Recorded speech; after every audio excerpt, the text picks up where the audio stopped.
We did it.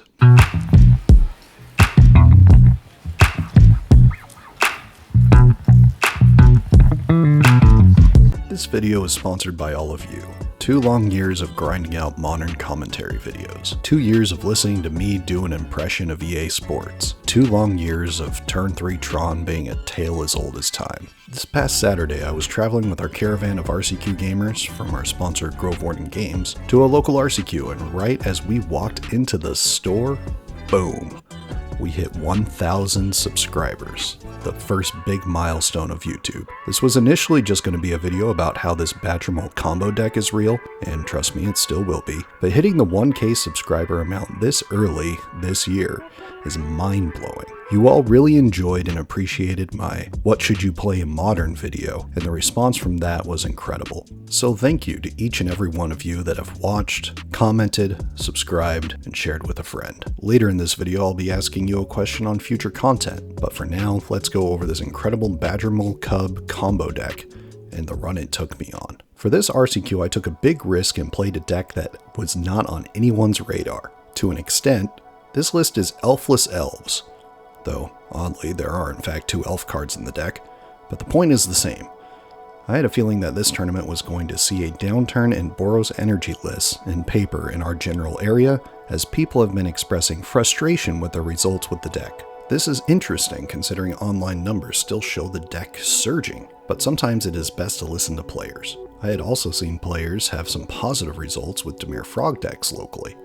But the biggest motivating factor for me to play this list is that every time Spike played it, he did well with it in all of its iterations. So I took the time, learned the basic combos, made a tweak or 2, and landed here. The 2 main adjustments I made were playing Grist as my 61st card, while also playing 1 copy of Endurance in the main board. With playing 8 tutors, having the flexibility in game 1 to steal the game with a silver bullet matters a lot. Though the real star of the show in this tournament for me was Ouroboros, the standard menace. The card that supposedly did nothing, but overperforms every time it hits the battlefield. In this list, our Boyd plays a very specific role. If your board is wide, tutor for Boyd. This only changes if you need to answer an immediate threat, or if you can combo off. The combos of this deck want to do one main thing: get infinite mana with Quarian Ranger and Ashaya, and that's it. To do this, you need a mana doubler, mostly represented by Badgermole Cub and Leyline of Abundance, though there are some lines with Lotus Cobra, Nissa Resurgent Animist,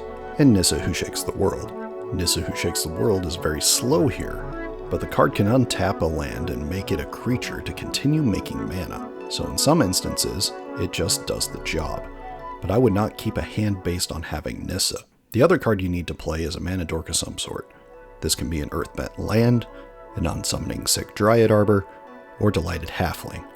Ashaya makes all creatures forests. Ranger untaps creatures, lands in this case, and can bounce itself back to hand thanks to it being a forest with Ashaya in play. With a mana doubler, you net at least 1 extra mana each time.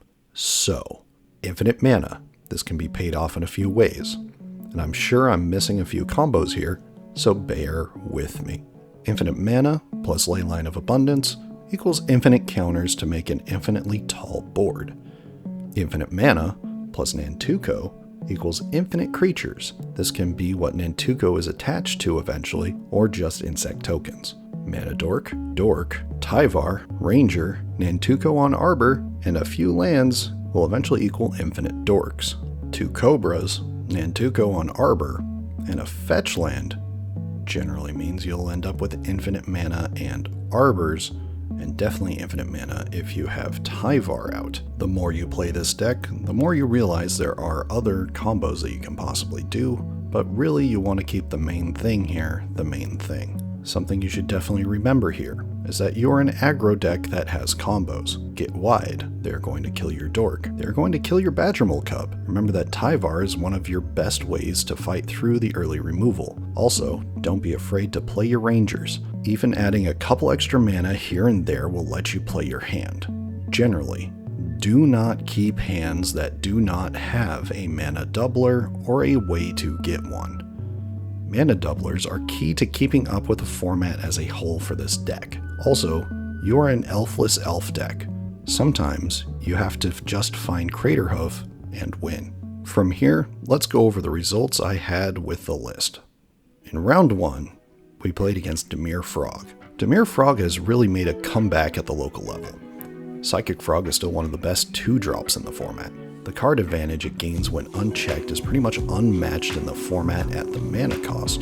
The deck has started playing main deck Force of Despair for the Affinity and Boros Energy matchups, and that has helped the deck adapt after seeing a pretty major downturn. Though in a lot of ways, the deck was just really looking for the answers it needed to reassert itself into this format, as it's been kind of a difficult situation, considering Boros has been at the top for so long. Affinity has so many permanents you have to deal with, and there is combo everywhere. Honestly, I was pretty shaky during this match for some reason. Didn't play my best game, but game 1 I was able to take advantage of the fact that no one in the room had any idea of what I was doing. So I established a board, paced my threats, and then Ashaya comboed my way to victory. The opponent not knowing what I played definitely helped, and ended up losing game 2 to removal, and a turn 2 Frog that I couldn't end up dealing with. Thus is life when Frog isn't answered.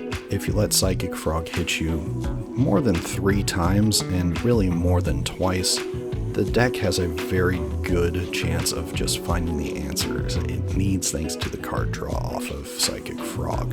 Game 3, I was able to get the board wide enough through some removal, and Boyd was the MVP. If Ouroboros goes unanswered, Boyd wins the game. Fair play to my opponent though, they bounced back and ended up making the top 8 of the tournament. Not bad for a 1-0 start.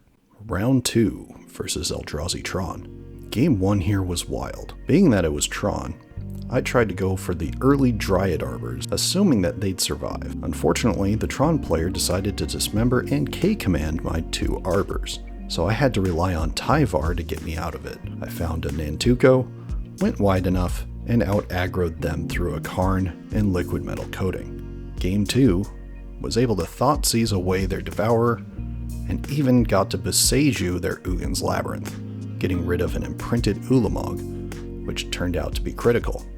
This ultimately kept them off the turn 2 Thought-Knot Seer, but they were in fact able to cast it soon thereafter. From there, we managed to go wide, and we top-decked a Pithing Needle, naming their Karn the Great Creator, before they inevitably drew it, and we Boyded them out.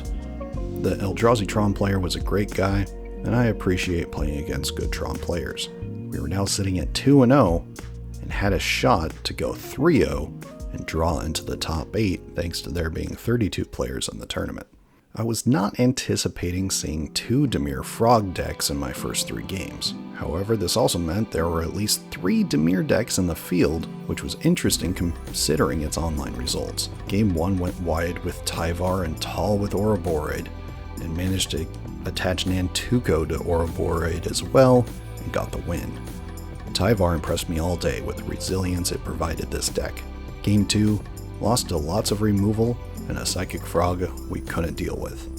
A very consistent story. Game 3, I traded Dorks for removal, but was able to go wide, was able to also keep Tyvar on the battlefield, and Tyvar helped us keep Badgermoles rolling around. Then we Ashaya comboed at the end with Leyline and a Craterhoof to boot. Luckily, Summoner's Pact played critical here, and we played enough threats that the Dimir player had to deal with here that they had no more removal and no more interaction for our combo. Tyvar was once again the MVP. Props to my opponent. I had played against them previously, and they are always a class act, so thank you to them. So we went into round 4 undefeated, and we were able to draw into the top 8. Already a mission accomplished for an underdog deck like I was playing. This top 8 was going to be tough. I ended up with the 3 seed in an interesting field that included a currently qualified Pro Tour competitor. We also managed to get 3 players into the top 8 from our store, which was the first time we had those impressive results.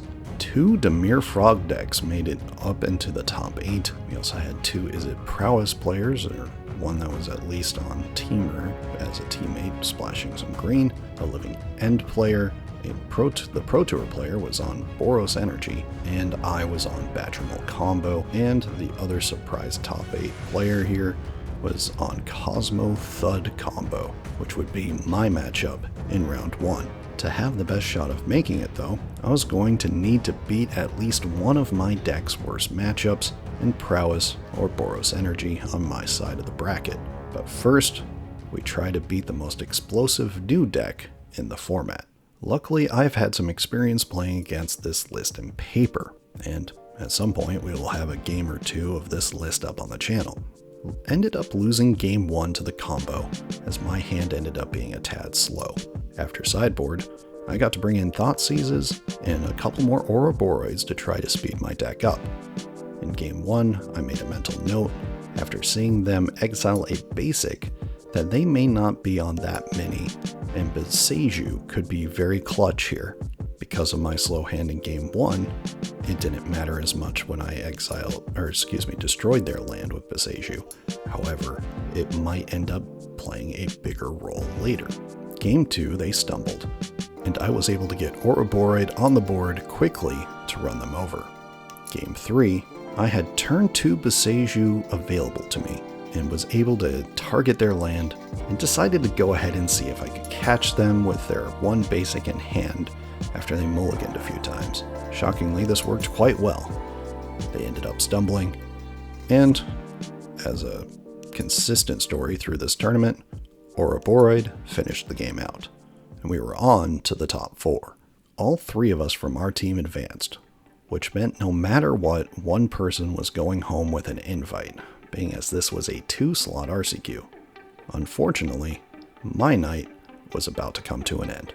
Prowess is just too fast of a deck for Badgermole Combo to deal with. Game 1, I kept a solid hand that could combo off, but Corey Steelcutters got the job done, and I didn't have a way to deal with these threats. Too fast for me.